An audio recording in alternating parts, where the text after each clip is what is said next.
कार्तिक कृष्ण पक्ष की त्रयोदशी तिथि के दिन धनतेरस का पर्व पूरी श्रद्धा व विश्वास के साथ मनाया जाता है।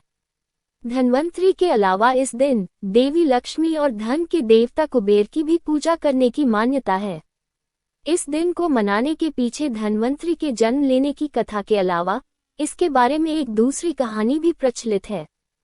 कहा जाता है कि एक समय भगवान विष्णु मृत्युलोक में विचरण करने के लिए आ रहे थे, तब लक्ष्मी जी ने भी उनसे साथ चलने का आग्रह किया। तब विष्णु जी ने कहा कि यदि मैं जो बात कहूँ तुम अगर वैसा ही मानो तो फिर चलो।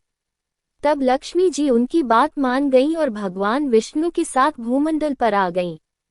कुछ देर बाद एक जगह पर पहुंचकर भगवान विष्णु ने लक्ष्मी जी से कहा कि जब तक मैं न आऊं तुम यहाँ ठहरो, मैं दक्षिण दिशा की ओर जा रहा हूँ, तुम उधर मत आना।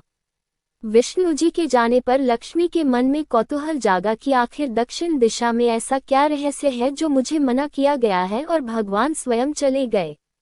लक्ष्मी जी से रहा न गया और जैसे ही भगवान आगे बढ़े लक्ष्मी भी पीछे पीछे चल पड़ी। कुछ ही आगे जाने पर उन्हें सरसों का एक खेत दिखाई दिया जिसमें खूब फूल लगे थे। सरसों की शोभा देखकर वह मंत्रमुग्ध हो गईं और फूल तोड़कर अपना श्रृंगार करने के बाद आगे बढ़ी। आगे जाने पर एक गन्ने के खेत से लक्ष्मी जी गन्ने तोड़कर रस चूसने लगी। उसी क्षण विष्णु जी आए और ये देख लक्ष्मी जी पर नाराज होकर उन्हें शाप दे दिया कि मैंने तुम्हें इधर आने को मना किया था, पर तुम न मानी और किसान की चोरी का अपराध कर बैठी। अब तुम इस अपराध के जुर्म में इस किसान की 12 वर्ष तक सेवा करो। ऐसा कहकर भगवान उन्हें छोड़कर क्षीरसागर चले गए। तब लक्ष्मी जी उस गरीब किसान के घर रहने लगी। एक दिन लक्ष्मी जी ने उस किसान की पत्नी से कहा कि तुम स्नान कर पहले मेरी बनाई गई इस देवी लक्ष्मी का पूजन करो, फिर रसोई बनाना, तब तुम जो मांगोगी मिलेगा। किसान की पत्नी ने ऐसा ही किया। पूजा के प्रभाव और लक्ष्मी की कृपा से किसान का घर दूसरे ही दिन से अन्न, धन, रत्न, स्वर्ण आदि से भर गया। लक्ष्मी ने किसान को धन धान्य से पूर्ण कर दिया। किसान के 12 वर्ष बड़े आनंद से कट गए।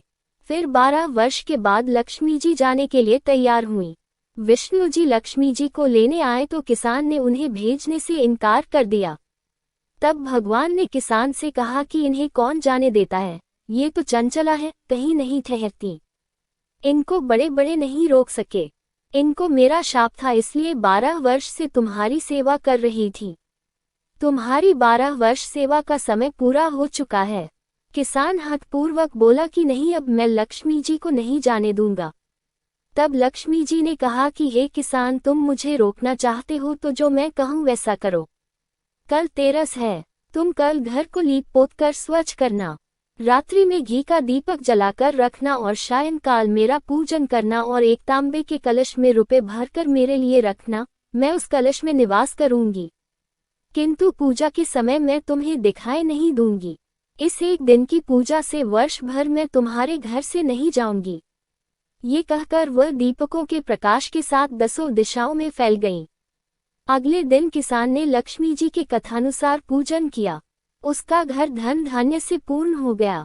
इसी वजह से हर वर्ष तेरस के दिन लक्ष्मी जी की पूजा होने लगी।